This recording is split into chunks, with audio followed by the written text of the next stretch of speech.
তোমার মুখে পানি প্রকাশিত হলে আর কেন যায় না। এই পার্বতী হচ্ছে জগতের মা, তাকে তোমরা কাম ভাবে ধর্ষণ ব্যবহার করেছ। এই মানের বলে তোমরা অভিশাপ ভোগ করতে হবে, অভিশাপ ভোগ করতে হবে, অভিশাপ ভোগ করতে হবে।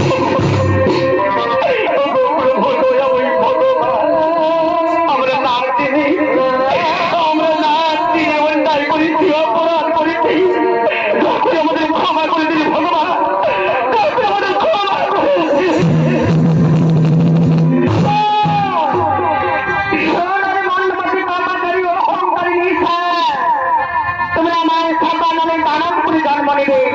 তোমাদের নাম হবে ভণ্ডাসুর।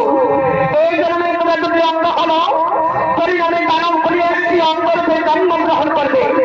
আমার মনে করিয়ার হয়ে স্বর্গ মধ্যপাতা দেব যতজন ভরত মানব গন্ধব সকলকে বাহু বলে করিবে করা করি। তবে হ্যাঁ, একটি কথা মনে রাখো, কোনদিন ভুল করে জগতের কোনো না হয় না অত্যাচার এই নারীদের কোনো নির্যাতন যে প্রয়োজনে বসীভূত হয়ে জগতের উপর করবে অন্যায় অত্যাচার, লোভের বসীভূত হয়ে নারীদের কোনো নির্যাতন, সেই দিন তোমাদের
আমার মানব ভূমির মা বললা তোমাদের কাজ